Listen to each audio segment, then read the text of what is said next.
നമസ്കാരം ഫ്രണ്ട്സ്, എല്ലാവർക്കും പുതിയ വീഡിയോയിലോട്ട് സ്വാഗതം. My name is Ali walk with Ali എന്ന എൻ്റെ യൂട്യൂബ് ചാനലിലേക്ക് എല്ലാവർക്കും സ്വാഗതം.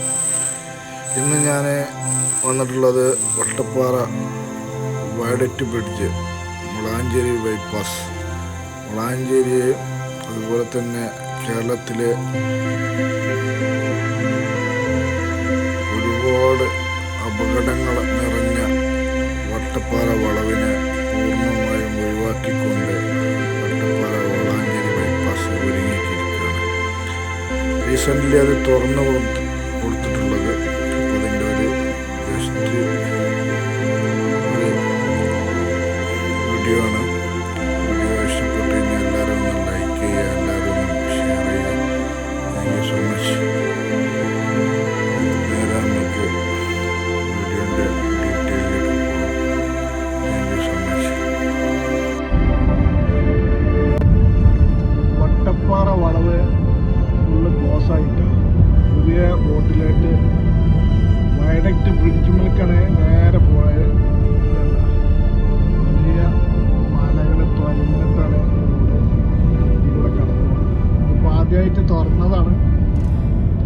നേരെ ഏകദേശം 2.5 കിലോമീറ്റർ 2.25 കിലോമീറ്റർ നമ്മൾ ഈ വലിയ വയഡക്റ്റ് ബ്രിഡ്ജ്, കേരളത്തിൽ തന്നെ ഏറ്റവും വലിയ, അതുപോലെ തന്നെ ഇതിൻ്റെ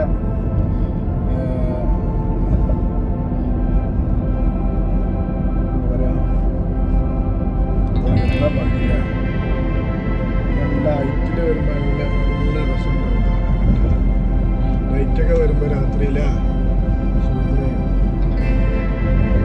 അത് കേരളത്തിൽ ഏറ്റവും കൂടുതൽ മരണങ്ങൾ റിപ്പോർട്ട് ചെയ്തിട്ടുള്ള വട്ടപ്പാറ വളവ് ഒഴിവാക്കിക്കൊണ്ട് വളാഞ്ചേരി ടൗണിനെ അതുപോലെ തന്നെ പൂർണ്ണമായി ഒഴിവാക്കിക്കൊണ്ട് ചരക്ക് ഗതാഗതം വാഹനക്കാർക്കാണ് ഏറ്റവും കൂടുതൽ സന്തോഷിക്കാനുള്ള കാര്യമുള്ളത്. കാരണം അവിടെ ഏറ്റവും കൂടുതൽ വാഹനങ്ങൾ ഇടിച്ചതും മറിഞ്ഞതുമായിട്ട് കണക്കിട്ടാണെന്നുണ്ടെങ്കിൽ ഏറ്റവും കൂടുതൽ കേരളത്തിലെ അപകട മരണങ്ങൾ സംഭവിച്ചിട്ടുള്ള ഒരു സ്ഥലമാണ് വട്ടപ്പാറ വളവ്. അവിടെ നമ്മൾ ഈ വയഡക്റ്റ് ബ്രിഡ്ജ് ആ വളാഞ്ചേരി ടൗണിനെ പൂർണ്ണമായി ഒഴിവാക്കിക്കൊണ്ട് ചരക്ക് നീക്കം ഏറ്റവും കൂടുതൽ സുഖമാക്കാനുള്ള പരിപാടിയാണ് ഇങ്ങനൊരു ബ്രിഡ്ജ് ഇവിടെ കൊടുത്തിട്ടുള്ളതും. അതായത് ആൾതാമസം ജനസാന്ദ്രത കുറഞ്ഞ ഏരിയയിലൂടെയാണ് നമ്മൾ ഈ വയലിലൂടെയാണ് ഈ റോഡുകൾ കൊണ്ടുപോയി.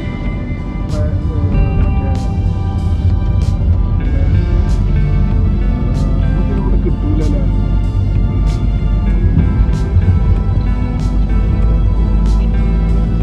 തിരുവനന്തപുരം വയഡക്റ്റ് ബ്രിഡ്ജ് കഴിഞ്ഞാൽ നമുക്ക് രണ്ടാമത് ഏറ്റവും വലിയ ഒറ്റത്തൂട് നിർമ്മിതിയായിട്ടുള്ള ഈ വയഡക്റ്റ് ബ്രിഡ്ജ് കേരളത്തിൽ 2ാം സ്ഥാനമാണ്. ഏകദേശം 4 കിലോമീറ്ററിൻ്റെ മേലുണ്ട് തിരുവനന്തപുരം.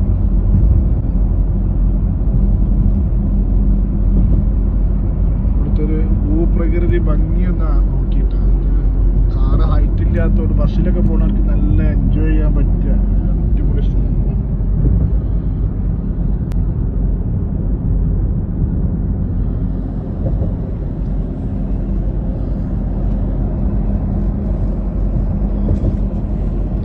ഏകദേശം 3 കിലോമീറ്ററിൻ്റെ അടുത്തുണ്ട് ഈ പാലം. ഈ പാലത്തിൻ്റെ ഓരോ പില്ലറുകളും ഏകദേശം ഫസ്റ്റിൽ തുടങ്ങുന്ന പില്ലറുകളൊക്കെ 35-36 മീറ്റർ ഹൈറ്റിലാണ് ഓരോ പില്ലറുകൾ ഇവിടെ കൊടുത്തിട്ടുള്ളത്.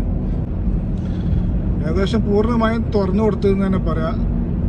അടിപൊളി സൂപ്പർ.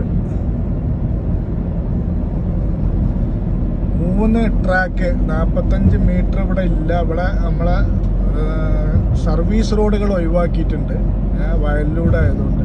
ഇവിടെ നമ്മളെ കോട്ടക്കൽ ബൈപ്പാസിൻ്റെ അത്ര ഹൈറ്റ് കുറവാണ് ഇവിടെ. ഇവിടെ മഴ പെയ്താൽ എന്താ സീൻ എന്നുള്ളത് നമുക്കറിയില്ല. നമ്മളെ കൂരാട് ഭാഗങ്ങളൊക്കെ നല്ല ഹൈറ്റിലാണ് ബൈപ്പാസ് കടന്നു പോണത്. കൂരാട് ഭാഗങ്ങളെ കോട്ടക്കൽ ബൈപ്പാസൊക്കെ നല്ല ഹൈറ്റുള്ളത്. ഇവിടെ ഹൈറ്റ് കുറവാണ്. ഇവിടെ വയൽ പ്രദേശമായതുകൊണ്ട് എത്രത്തോളം ഇവിടെ വെള്ളം ബോട്ടിൽ വരും എന്നുള്ളത് നമ്മൾ ഇനി കണ്ടറിയേണ്ട ആവശ്യമുണ്ട്.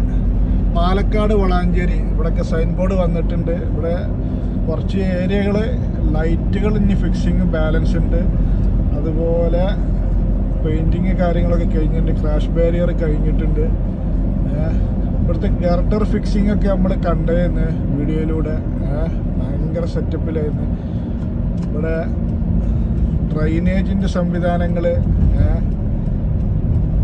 RMP ഇവിടെ വളാഞ്ചേരിക്ക് ഇറങ്ങാൻ അത് നേരെ ഓനയിൽ പാലത്തിൻ്റെ പഴയ അങ്ങോട്ട് പോയി മുട്ടും. ഇവിടെ വളാഞ്ചേരിക്ക് ഇറങ്ങാനുള്ള ഒരു എക്സിറ്റ് കൊടുത്തിട്ടുണ്ട് പാലക്കാട് വളാഞ്ചേരി ടൗണിലേക്ക് പോകാൻ വേണ്ടിയിട്ട്.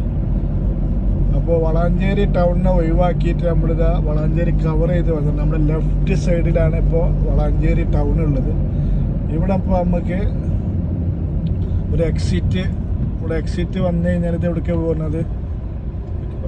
അല്ല ഇത് ഓണയിൽ പാലത്തിൻ്റെ ഇത് എവിടേക്കാണ് പോകണം? നമ്മളെ കാർത്തല ചുങ്കല്ല, കാർത്തല ചുങ്കം അണ്ടർപാസിൻ്റെ അവിടെ വന്നിട്ട് നമുക്ക് ഇറങ്ങണേ. അവിടെ നിന്ന് നമുക്ക് പട്ടാമ്പി വളാഞ്ചേരി പെരിന്തൽമണ്ണ ഭാഗത്തേക്ക് വേണമെങ്കിൽ കൊണ്ട് ലെഫ്റ്റ് എടുത്തിരുന്നെങ്കിൽ ഇനി നമുക്ക് പട്ടാമ്പി ഭാഗത്തേക്കൊക്കെ പോകാനുള്ള പഴയ റോഡ് നമുക്ക് തന്നെ എത്തി. ഇതാണ് നമ്മൾ ശരിക്കും ഓണയിൽ പാലം എന്ന് പറയുന്ന ഈ പാലാണ് ഓണയിൽ പാലം. അപ്പോൾ സ്ട്രൈറ്റ് പോയി കഴിഞ്ഞാൽ വളാഞ്ചേരി ടൗൺ, റൈറ്റ് പോയി കഴിഞ്ഞാൽ പാലക്കാട് പട്ടാമ്പി.